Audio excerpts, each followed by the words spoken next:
Oh yes, and as it is fodder for Friday, we'll be speaking music and everything in the entertainment and showbiz industry. Improvements, what needs to be tweaked, what bolts and nuts need to be changed and also hardened to ensure that the best comes out of it. Today we are speaking the future of Africa's music and the evolution of the industry. Just to give you a preamble before I introduce my guests who have very rich perspective when it comes to everything music and entertainment industry. African music has been great, it is said, but now more than ever the world is beginning to take note, thus opening up opportunities to the global marketplace for entertainment talent in Africa. US summer hits by Afrobeat artists, global media houses signing up African artists at record pace, viral TikTok trends that are taking up the continent. These are just but a few of the visible trends that are taking African music global.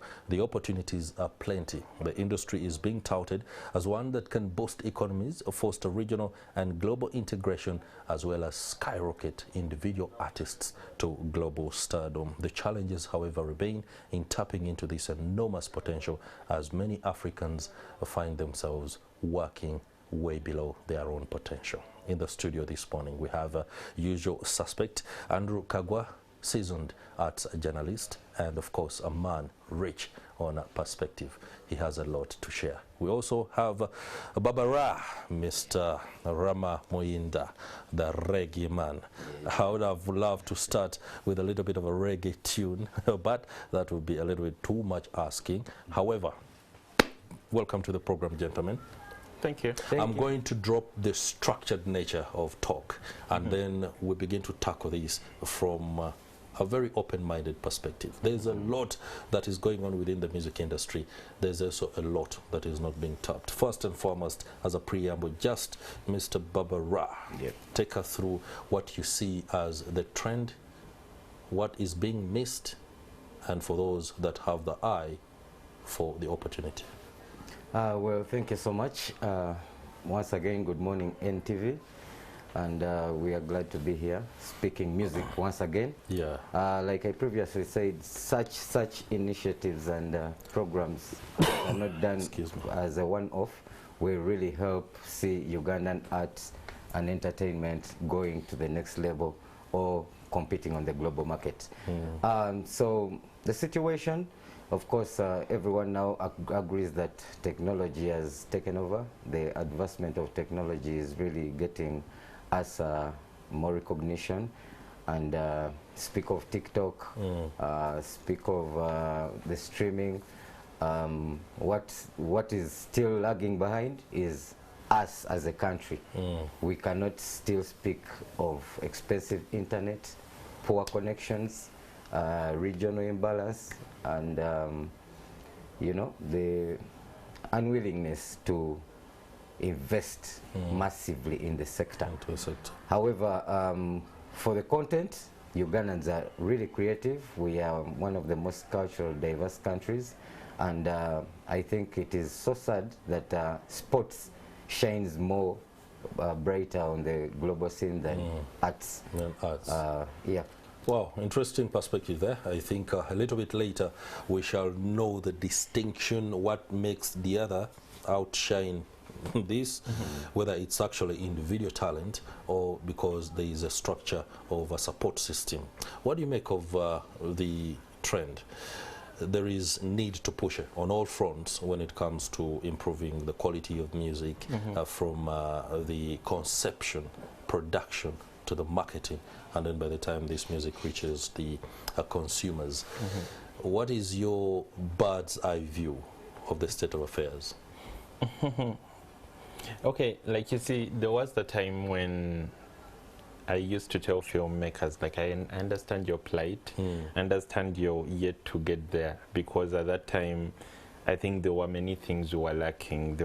We did not have the materials to use when people are shooting. We did not have people that had the knowledge, and then a time came, which time is now, when people are exposed, when we have the gadgets. Like, basically we had many of the things we needed. Like, I think at the moment when it comes to the quality of music we are doing, it all comes down to just one thing. It's probably laziness. That's from artists, because at the moment we have everything.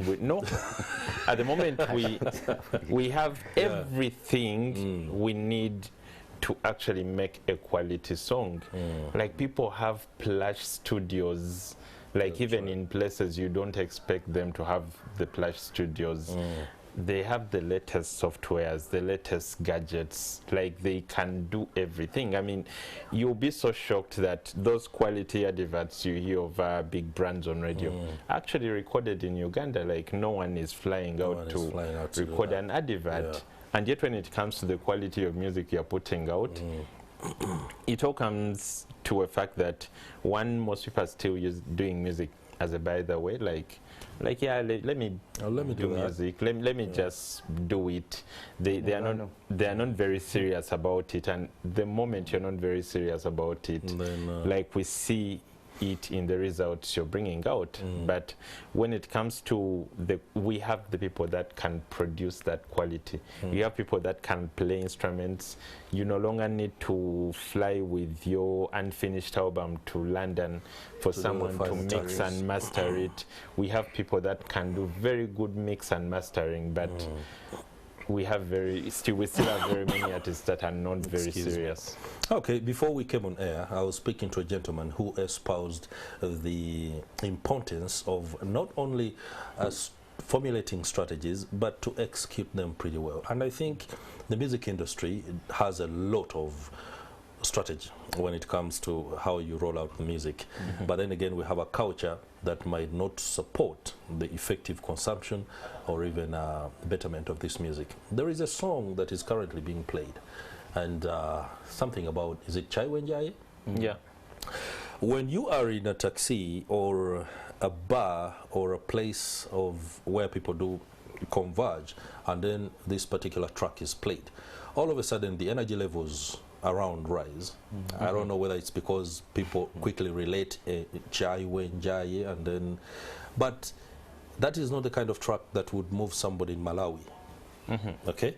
But you realize somebody has the talent to come up with something that can, you know, get the average Ugandan up. When they were strategizing, wouldn't it be better to look at what is that rhyme that can cause the same kind of reaction in Blantyre, in Kampala, and in Kinshasa?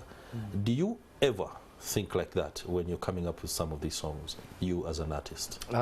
Yes. Do I ever think about it individually? Yes. As a person, yes. My new album is coming out, and maybe Andrew will say, now Ugandans are really thinking. Yes. Yeah? Okay.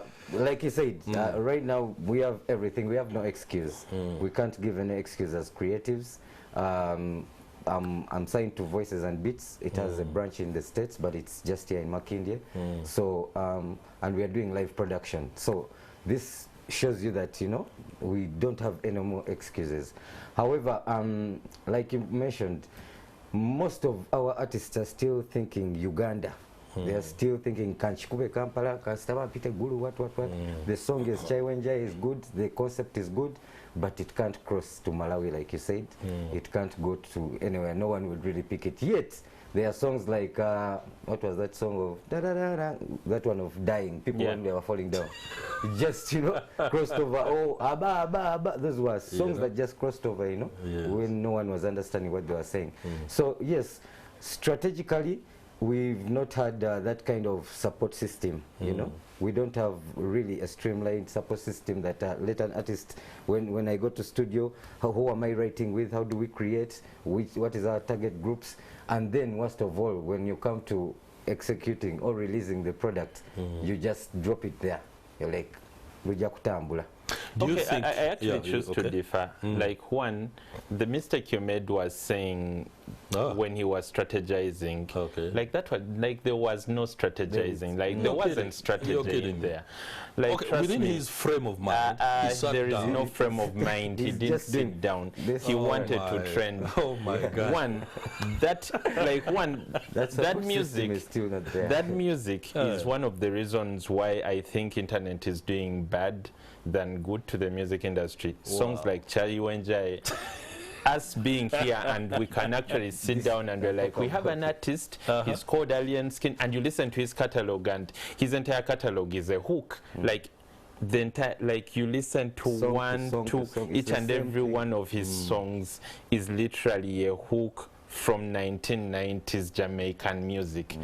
Like there is no strategy in that. Like one, City of Danger. Someone that does a song like that is one, trying to trend. They are not really looking at going anywhere. Like, I'll make it big, I'll become a celebrity and come back. You know, we have very many artists that want to become celebrities. Yeah. Like, their main target was to become a celebrity. Get famous within become famous. Someone came from Masaka, like, and I'm not even saying Masaka in a very bad way. No. Someone came from Masaka on is a that bus. The song? Let me just listen to that a little bit. I need perspective. Can I have the volume, producer?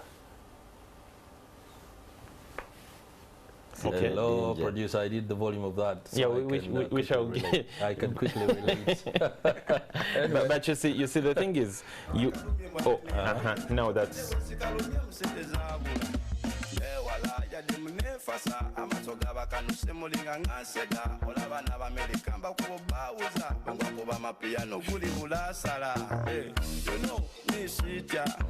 You know me, sit a danger. You know me, sit a. You know me, sit a danger. So never anger, never teaser. You know me, sit a danger.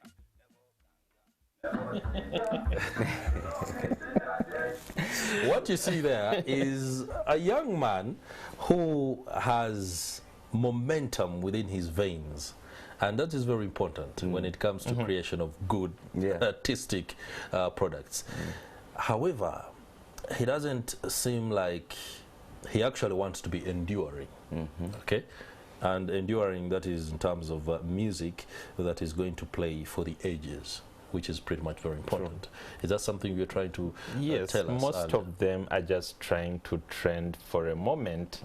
And if they are lucky and money comes in, if you talk to them about making better music, they'll tell you, but as long as he buys I'm making money. Like I'm making money. A new house. And most of those artists, every time you talk to them about music, the very first thing they will tell you is that they have more money than you. Like there is and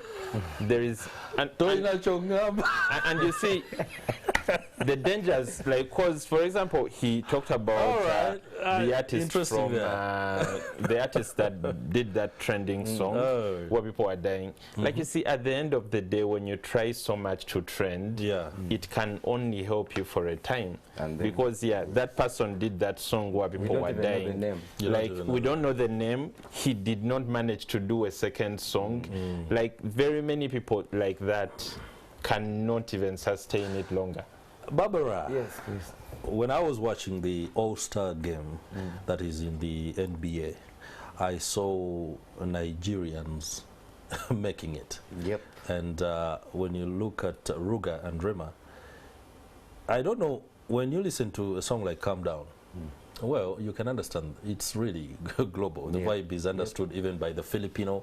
It is understood by a red Indian. Chinese. You know, and that is something that comes down to talent is there, but conceptualization. The Nigerians seem to be doing things right. True. And we can identify the trend and the trajectory. Why can't we replicate it here? Still, again, I'll go back to the support system, and because here we don't have a defined industry or like really a creative sector where you say that this is how things are done. This is a one-stop center where you go and get information or be equipped with skills in the industry, career-based, you know. Like you said, it's still much more of the hype, and it's not only to the creatives but also the consumers. Also the public out there has continued to just fuel the wrongdoings in the industry. So the other issue is commercialization. You know, for a long time we have these inherited problems of wanting free stuff. You know, That's why you find we have big names. Inherited problems. Yeah, big names, but very, very broke in the pockets. Eddie Kenzo is a Grammy Award nominee, but even the song that is nominated is not as, you know, being given that attention as it should be. Okay. And these are the things that are lagging us behind. So Nigeria, to sample Nigeria as an example, I think their copyright law was passed in the same year with us. That's a big shame to Uganda. Big shame to Ugandans and the government and whoever. You know? We cannot be moving at this pace when the Nigerians are at that level. The two artists, Ramah and Ruga, those are both Marvin artists. That is Don Jazzy. Don Jazzy is affiliated with international Marvin being the record label. Yeah, okay. Marvin being the record label. So even here, you will still see that when you speak of record labels, a person will just say Swangs Avenue. So imagine 40 million people. If we have 2 million artists, okay, how can you support? How can we all run to one place, Just you know? one. So there is a lot that still, it's a multi-million industry. It needs multi-million investments. So it still runs back to the policymakers, the government itself. Please, you have to take this on, and Nigeria will leave us. It has left us. It's not only the music. When Nigeria is in the World Cup, they are playing their music. When they are into politics, they are into their music. So they prioritize a lot of their stuff. It could also be down to the fact that Nigerian languages perhaps do have a lot of expressive nature. It could also be an advantage. Come down is English, you know. But the way it is comes with that heavy Nigerian accent, and that could be a driver. There is that, but of course, when it comes down to a government, we do not need to forget that the current government came with change, the change we are still waiting for. 30-something years later. All right. Like one of the things in it, like you guys in the music industry also discuss the things. One of the things you need to notice is that Nigeria has cultivated a very, very heavy market, which heavy market we cannot touch. And the reason we can't touch that heavy market is not because we are a smaller country than them. It's because whoever is planning for this country did not plan. One, it's very sad to be a country and you have one city that really functions. You know? Do you know what that means? It means all artists in Uganda can do 50K concerts in one city, which is Kampala. Trust me, you cannot do a 50K concert in Gulu. However much they call it a city, you can't. Like just you might even struggle to do a concert of 20K in Ginger. Because they do not have that many people that are willing to part with 20K. Do you know the other things that are affected by that? It means probably Ginger does not have enough people that are going to watch you on YouTube. Technically, you're doing music, you're singing, but the only people that can buy your music, that can stream your music, that can watch it on YouTube, that can come for your concert, buy your album, buy merchandise, are all in one place. Like which kind of business is that even? So we are already handicapped by the nature of our development level.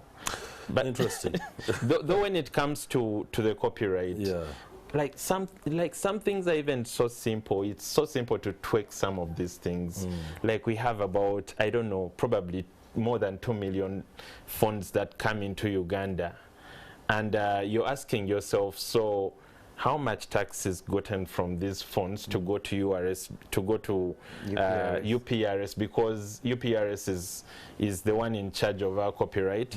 And this fund, why this fund needs to pay money that goes to UPRS is because at one time this fund will have a music that it has not paid for because someone sent it via WhatsApp. Yes. Like these gadgets, flash disks, these things. It's called a private copy levy, yeah? Yes. These things are paying taxes elsewhere. Like, because at the moment, it is so hard to fight piracy. Piracy is everywhere. Like everyone with a phone, everyone with a laptop. Yeah, you can access the music when you want. A possible pirate. Yeah. So the things you do is you put out those levies to make sure you collect that money. We are not doing that. So even when we have a copyright law, like it's not helping us that much. Yeah, Baba Raa, Mr. Kaggwa spoke about streaming, and what I have here is a bit of data that shows, according to Apple Music, a 500% overall streaming increase from African DJ mixes between August 2021 and August 2022. Not even musicians, but DJs. Mixes by DJs, because these are secondary producers of music. Yep. Yeah, they get together all this music from a plethora of artists and then create a playlist, and then they own that playlist. And that is also a new way of making money. Is this bringing DJs ahead of artists in this particular race for revenues? Still sampling other countries, say South Africa, say Nigeria, say Kenya just here. Let's not dispute Kenya, because the Kenyan industry is fast growing. It's really raising so fast, and it's a surprise. So with the 500% increase, I'm sure 80 or 70% is Nigeria, is West African DJs. Yeah. That one I'm quite sure. So also sampling. You're right, Nigeria, Afrobeats. It must be. They posted the biggest bump, 3,000% year-on-year growth. You can just imagine. That means the rest of Africa has only 200%, and Uganda may have less than 10%. Interesting so, there. Elsewhere, DJs are actually bigger than artists. Even in South Africa, even in West Africa, DJs are way bigger. This is also why you find here that there are some self-made kind of A-list artists, where they say the big four, the big what. That's because of the DJs. These are the people who play set their standards. music. Yeah. So they tell the consumers. So that means DJs are gaining a place within the structure of music in Uganda that ought to first and foremost be appreciated and then regulated. Yes, very true. For them to be drivers of growth for revenues across board, not only for their playlists, but for the musicians themselves. Yes. Okay, is this something you can offer perspective on? That's why most of the times I actually support artists when they ask DJs to play more Ugandan music. Because at the end of the day, it's like, as consumers, Ugandan consumers, to be precise, Ugandan consumers do not listen to music, they listen to PR. If you do very good PR for your songs, there are chances people will listen to it. I'll give you an example of CD Regular. CD Regular was released on Spice Diana's Star Girl, and people bashed the album because they did not know much of the songs on the album. CD Regular was actually on that album, but everyone was bashing it. So she shoots a video later, releases it, promotes it, and everyone is like, this is the very best Spice Diana we've had. But that Spice Diana was on the album, everyone bashed. Eddie Kenzo's Born in Africa was on the album, he released in 2021. I listened to the album, I got a chance to be with him, reviewed it with him. Bad thing, we were on air, he was very pissed with everything I had to say. And 2 years down the road, he releases a video and people believe he just redid the song like yesterday. But that song has been around for a year and a half. So it goes back to what, like, Ugandans listen to PR. They don't listen to music. Like, the moment you keep the music in their ears, then they're like, oh, there is this song. They cannot discover songs for themselves, which is the reason why DJs are very important. They are test makers. Like, a DJ can introduce new music to people. All right, very quickly. TikTok is a wave that is cutting across Africa in unprecedented fashion. And musicians ought to take note. When you go to TikTok and see most of the videos of from people who are not even musicians, somebody out there inside their own room, and they think they can do their moment of fame. If a person can stand a chance at fame, why shouldn't a musician be more structured about using TikTok? Well, these days it's difficult to have a hit song in Uganda without using influencers from TikTok. And examples like guys like Mickey. Those boys have made a lot of money, billions. They are touring actually. People want to book them just to see. Mickey who? Mickey Sofani. Mickey Sofani, yeah. Okay. Yeah, so artists, it still goes back to our support system still. The government, please. We cannot still talk about expensive internet, and we cannot talk about the network, the cable, you know, network still being just concentrated, the cyber infrastructure. Just in, you know, Kampala, you just travel to outside Uganda and you can't access, you know, the fast net. So how will those artists show us that they are actually contributing towards development here? So there's still a lot more of training that is needed for these artists, or disbursement of information and skilling, of course, because now I don't even understand why we say let's increase teachers' salaries of sciences and what, instead of saying let us teach where the world is going to, you know.